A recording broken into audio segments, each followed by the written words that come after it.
ஈஸ்வரனின் அம்சமாகவே இந்த நில உலகம் வாழ வந்துதித்தவர் ஆதிசங்கரர்.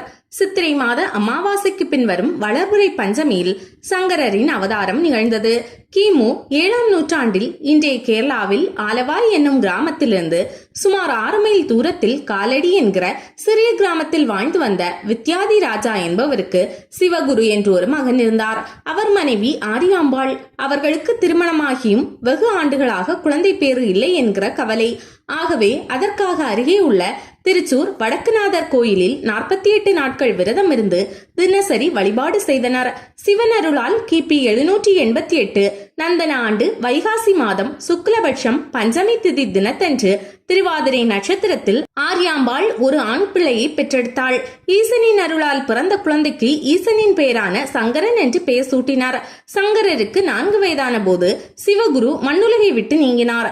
தாயாரால் வளர்க்கப்பட்ட சங்கரருக்கு அவருடைய 7ஆம் வயதில் உபநயனம் செய்வித்து அவரை அக்கால வழக்கப்படி குருகுலத்திற்கு அனுப்பி இந்து மதத்தின் புனித நூல்களை பயில செய்தனர். சங்கரர் கௌடபாதரின் சீடரான கோவிந்த பகவத் பாதரிடம் வேதம் வேதாந்தம் ஆகியவற்றை கற்று தேர்ந்து ஆதிசங்கர பகவத் பாதர் என்ற பட்டத்தையும் பெற்றார். காலடியில் பிறந்த அவர் காலடிப்படாத இடம் பாரதத்தில் இல்லை. கன்னியாகுமரி முதல் காஷ்மீர் வரை அவர் நடந்து அத்வைத சித்தாந்தத்தை பரப்பினார். உலக உயிர்களின் உன்னதத்தை அத்வைத தத்துவத்தின் அடிநாதமாக வழங்கியவர். அவருடைய பிரதான நோக்கம் வேத தர்மத்தை காப்பது, மனிதர்கள் ஒவ்வொருவரும் பிரம்மத்தை தங்களுக்குள் உணர செய்வது. ஆதிசங்கரர் இந்து சமயத்தின் 3 முக்கிய நூல்களுக்கு கீதை, உபநிடதங்கள், பிரம்மசூத்திரம் தனது தத்துவ விளக்கத்தை அளித்தார். 1000 ஆண்டுகள் வாழ்ந்து நிறைவேற்ற வேண்டிய மகத்தான காரியங்களை வரும் 32 வயதில் செய்து முடித்தார். ஏகம் என்பது பிரம்மம். அந்த பிரம்மத்தை அறியும் ஓர் அடையாளமாகவே ஏக தண்டத்தை ஏந்தி இந்திய சமய மரபின் பெரும் புரட்சிக்கு வித்திட்டார். தனக்கு பின் அத்வைத தர்மத்தையும் தத்துவத்தையும் அகிலமெல்லாம் பரப்ப சிஷ்யர்களை உருவாக்கினார். ஆங்காங்கே வேடங்களையும் மடங்களையும் உருவாக்கினார். மனிதாபிமானமும் மனித சமத்துவமும் இல்லையேல் ஆன்மீகத்தின் அடித்தளம் அசைந்து விழுந்துவிடும் என்ற உண்மையை உரக்க சொன்னவர் ஆதிசங்கர பகவத் பாதர்.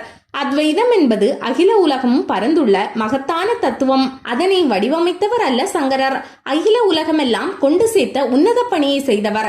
தெய்வம் என்றால் 2, என்றால் அதை மறப்பது, அதாவது இரண்டற்றது என்பதே அத்வைதம். அதை நேரடியாக ஒன்று என்று சொல்லாமல் இரண்டற்றது என்று சொல்வதை புரிந்து கொள்வதே அத்வைத சித்தாந்தம். ஒரே சத்தியத்திற்கு புறம்பாக எதுவுமே இல்லை என்பது அத்வைதம். ஒரு நாள் ஒரு ஏழை பெண்மணியின் வீட்டிற்கு சென்று பிச்சை கேட்க நேரிட்டது. அன்று துவாதசி. தன்னிடம் ஒன்றுமில்லாத காரணத்தினால் அந்த எளிய பெண்மணி தான் உன்னை எடுத்து வைத்திருந்த ஒரே ஒரு நெல்லிக்கனியை மனப்பூர்வமாக சங்கரருக்கு கொடுத்தார்.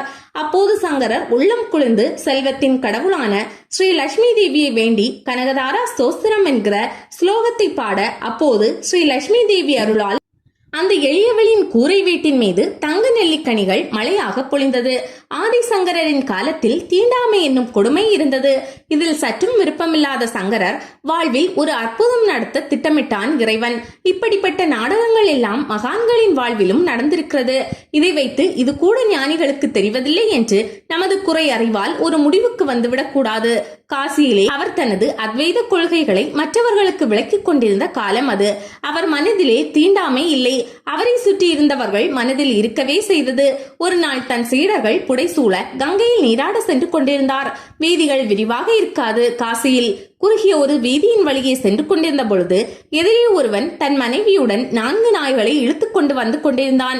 மனைவியின் கையிலோ மதுக்குடம். சங்கரர் அவனை பார்த்து சற்று விலகி நில் என்று கூறுகிறார். வந்தவன் முகத்தில் புன்னகை. யாரை விலக சொல்கிறாய்? இந்த உடலையா, இல்லை இந்த உடலில் உள்ள ஆன்மாவையா? எதை விலக சொல்கிறாய் என்று பொருள்படும் வகையில் கேள்வி கேட்கிறான். இதை கேட்டவுடன் சங்கரர் சற்று திகைத்தார். வந்தவன் பார்வதி பரமேஸ்வரன் என்று சங்கரருக்கு உள்ஞானம் உணர்த்தியது. நமஸ்காரம் செய்து நிமிர்ந்த போது சிவபெருமான் பார்வதியுடன் அவருக்கு காட்சியளிக்கிறார். அவருடன் வந்த நாய்கள் 4 வேதங்கள். பார்வதி வைத்திருந்தது அமுதக்குடம். ஒரு குரு எந்த வடிவிலும் வந்து உண்மையை உணர்த்துவார். உருவத்தை எடை போட்டு ஞானத்தை அளக்காதே என்பதை நமக்கு எடுத்துக்காட்டவே இந்த நிகழ்வு. அப்போது சங்கரர் பாடிய 5 ஸ்லோகங்கள் தான் மனிஷா பஞ்சகம். இதன் பின்னணியில் நாம் தெரிந்து கொள்ள வேண்டியது இதைதான். அழிந்து விடக்கூடிய உடலுக்கு முக்கியத்துவம் கொடுத்து பாகுபாடு பார்ப்பது தவறு. ஒரு ஜீவனை விட மற்றொரு ஜீவன் உயர்ந்தது அல்ல. எல்லா உயிர்கள் இனங்களிலும் ஒரே ஆன்மாதான் வீற்றுள்ளது. நீ நிலையில் பிரதிபலிக்கும் சூரியன் பிம்பம் போல் எல்லா படைப்பிலும் ஆண்டவன் வீற்றுள்ளான்.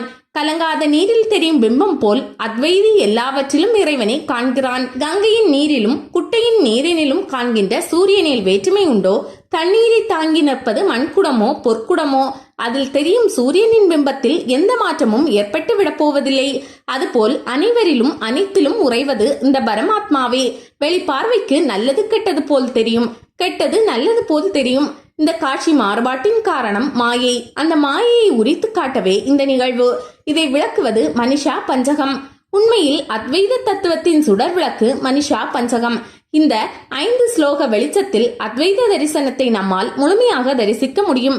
சங்கர ஜெயந்தியை முன்னிட்டு ஆதிசங்கரருக்கு அனைத்து சங்கர மடங்களிலும் சிறப்பு நிகழ்ச்சிகள், கலை நிகழ்ச்சிகள், வேத பாராயணம், சிறப்பு பூஜைகள் ஆகியவை நடைபெறும். சங்கர ஜெயந்தி என்று ஒவ்வொருவரும் அவருடைய குருப்புகள் பாடுவதோடு கூட அவர் செய்த நூல்களை படிப்பதோடு கூட அதன் பிரகாரம் வாழ்க்கையிலேயே நாம் கடைபிடிப்பதற்கும் சிறிதளவாவது முயற்சி செய்தால் அதுதான் ஆதிசங்கரர் பெருமானுக்கு நாம் செய்யும் பெரும் தொண்டாகும்.